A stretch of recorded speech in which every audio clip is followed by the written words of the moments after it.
एक और वीडियो में आप सभी का स्वागत है बच्चों। आज का वीडियो है क्लास 10th के फिजिक्स का चैप्टर 1 का, यानी प्रकाश का परावर्तन का पार्ट 3। पिछले पार्ट्स में हमने प्रकाश का परावर्तन और परावर्तन का नियम पढ़ लिया था और हमने बताया था कि नेक्स्ट पार्ट में हम आपको प्रतिबिंब के बारे में पढ़ाएंगे। तो चलिए बच्चों, आज हम लोग पढ़ेंगे प्रतिबिंब के बारे में। आज हम लोग क्या पढ़ेंगे? प्रतिबिंब के बारे में। तो आप सभी बच्चों ने अगर पुराना पार्ट्स को नहीं देखा है तो आप उसे जाकर देख सकते हो, आपको लिंक डिस्क्रिप्शन में मिल जाएगा, नहीं तो आप अपने लिस्ट में जाके खोज लीजिए, क्लास 10th फिजिक्स ऊपर में ही मिल जाएगा। तो चलिए अब हम लोग शुरुआत करेंगे पार्ट 3 को। उससे पहले अगर आपने अभी तक हमारे चैनल को सब्सक्राइब नहीं किया तो सब्सक्राइब करके बेल नोटिफिकेशन को प्रेस करना ना भूलें, ताकि आप कोई भी वीडियो को मिस ना कर पाएँ। और अगर आपके फ्रेंड वगैरह क्लास 10th में पढ़ते हो तो आप उन्हें इस चैनल के बारे में बता सकते हो। यहाँ पर आपको क्लास 10th की कंप्लीट प्रिपरेशन करवाई जाएगी। तो चलिए अब हम लोग शुरुआत करते हैं चैप्टर को।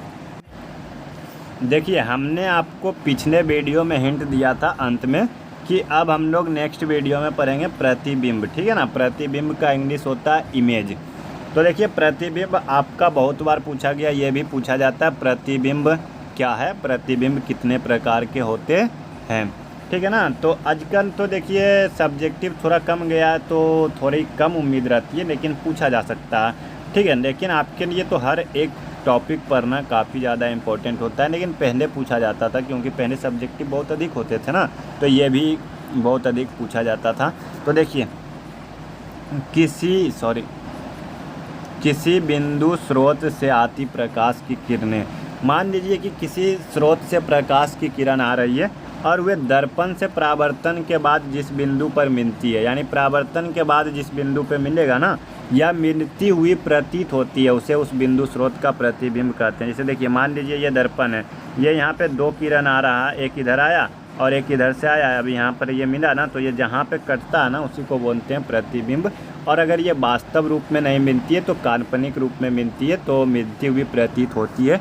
एक बार आप फिर से देखिए, किसी बिंदु स्रोत से आती प्रकाश की किरणें दर्पण से परावर्तन के बाद जिस बिंदु पर मिलती है या मिलती हुई प्रतीत होती है, उसे उस बिंदु स्रोत का प्रतिबिंब कहते हैं।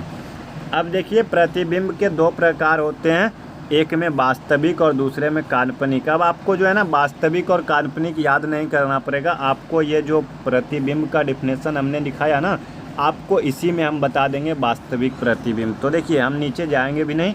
वास्तविक प्रतिबिंब में जो है ना, आप इसको काट दीजिए, ठीक है ना। अब इसको पढ़िए, ये हो गया वास्तविक प्रतिबिंब। किसी बिंदु स्रोत से आती प्रकाश की किरणें दर्पण से परावर्तन के बाद जिस बिंदु पर मिलती है, उसे उस बिंदु स्रोत का वास्तविक प्रतिबिंब कहते हैं, ठीक है ना।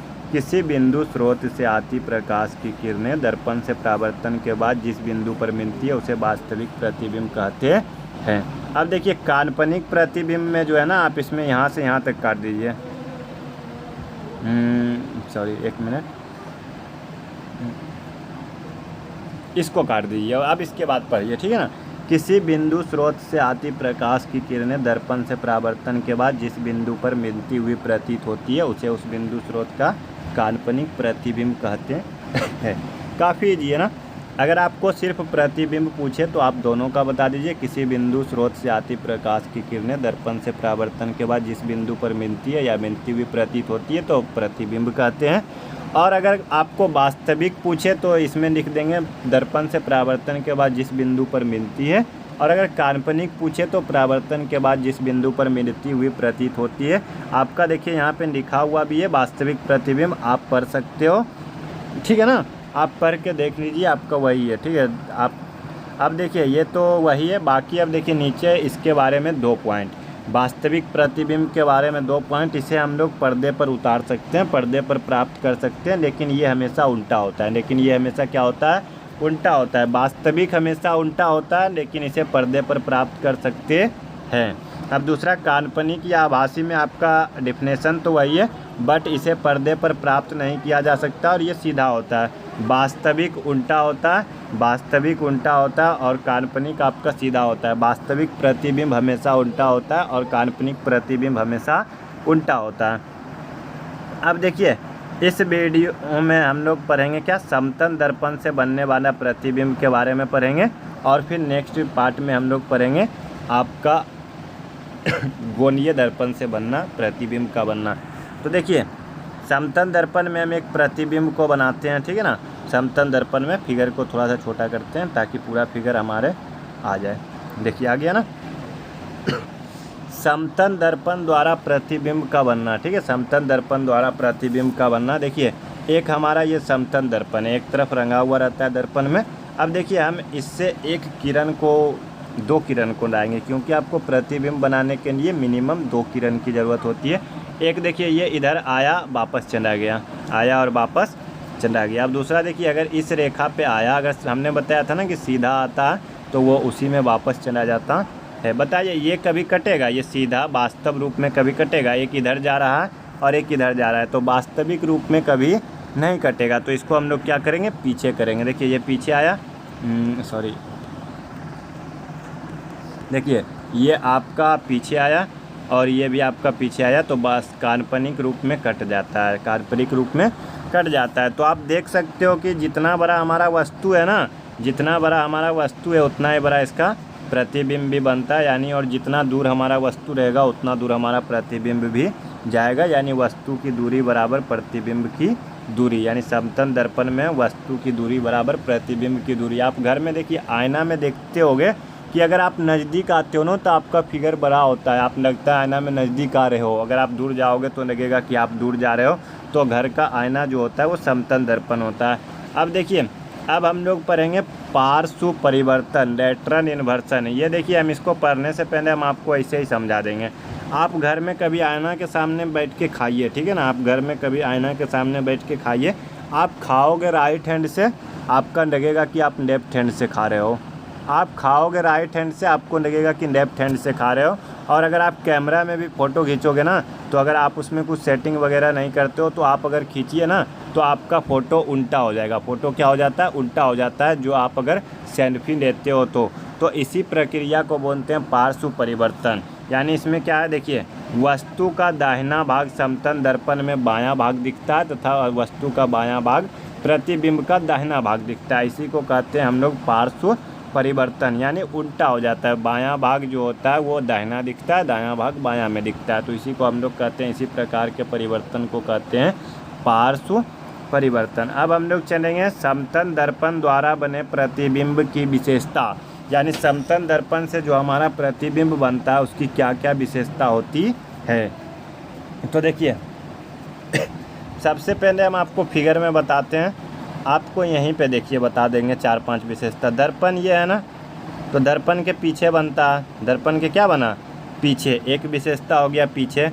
दूसरा काल्पनिक बनता है, ठीक है। दूसरा क्या? काल्पनिक। तीसरा देखिए वस्तु के बराबर, यानी जितना वस्तु बड़ा है उतना बड़ा ये भी है। तीसरा वस्तु का दूरी बराबर प्रतिबिंब की दूरी, सॉरी चौथा हो गया ना। तो इस प्रकार से 4 होता है। और 5वां क्या होता है? समतल दर्पण में पार्श्विक उल्टा, यानी जो दाहिना भाग होता है वो बायां दिखता है और जो बायां भाग होता है वो दाहिना दिखता है। तो चलिए आपका देखिए दर्पण के पीछे बनता है। देखिए अभी हमने बताया था ना, प्रतिबिंब दर्पण के पीछे बनता है, एक हो गया। दूसरा हो गया प्रतिबिंब का आकार वस्तु के आकार के बराबर होता है। तीसरा हो गया, अगर देखिए आपका काल्पनिक है तो सीधा होगा, हमने अभी आपको बताया था ना, वास्तविक उल्टा, काल्पनिक सीधा। फिर उसके बाद चौथा पार्श्विक रूप से उल्टा होता है, इसका मतलब कि आपका दायां भाग बायां दिखेगा और बायां भाग दायां दिखेगा। उसके बाद प्रतिबिंब आभासी होता है। फिर देखिए इसको हम लोग पर्दे पर प्राप्त नहीं कर सकते हैं, क्योंकि काल्पनिक प्रतिबिंब को हम लोग पर्दे पर प्राप्त नहीं कर सकते हैं। और 7वां जो है वस्तु की दूरी बराबर प्रतिबिंब की दूरी, यानी प्रतिबिंब दर्पण से उतना ही पीछे बनता है जितना वस्तु दर्पण से पीछे रहता है, मतलब आगे रहता है। यानी जितना वस्तु की दूरी रहेगी उतना प्रतिबिंब की दूरी रहेगी। तो देखिए इसमें जो है ना समतल दर्पण का कहानी समाप्त, यानी पार्ट 3 में जो है समतल दर्पण की कहानी समाप्त। आपका नेक्स्ट पार्ट में जो हमारा कहानी शुरू होगा वो होगा गोनीय दर्पण का शुरू होगा। तो इस वीडियो के लिए सिर्फ इतना है बच्चों। और हमने बताया था ना कि आपका फिजिक्स शुरू होगा, पीछे हैं, लेकिन आपको 2 से 3 दिन में जो है ना इतना पढ़ा देंगे ना कि आप पढ़िए ना, उसके बाद आप किसी भी चैनल से मिला के देख लीजिएगा कि पीछे है, या अपने कोचिंग क्लास से मिला के देख लीजिएगा। चलिए हम अपनी बड़ाई नहीं कर रहे हैं, बट हम सिर्फ इतना चाहते हैं ना कि हमारे बच्चे अच्छे मार्क्स लाएँ एग्ज़ाम में। तो आपके लिए हम मेहनत करते हैं, आप भी मेहनत करिए, पढ़िए, अच्छे से पढ़िए, मन लगा के पढ़िए। आपको जो भी पॉइंट अगर दिक्कत होती हो तो पूछिए। अगर वीडियो पसंद आई हो तो एक लाइक अवश्य करें, पसंद नहीं आई हो तो कमेंट में बताइए पसंद क्यों नहीं आई। और अगर आपको कुछ भी समस्या हो, दुख हो, तकलीफ़ हो तो आप हमें कमेंट में पूछ सकते हो। तो चलिए बच्चों, मिलते हैं आप सभी से नेक्स्ट वीडियो में। धन्यवाद। जय हिंद।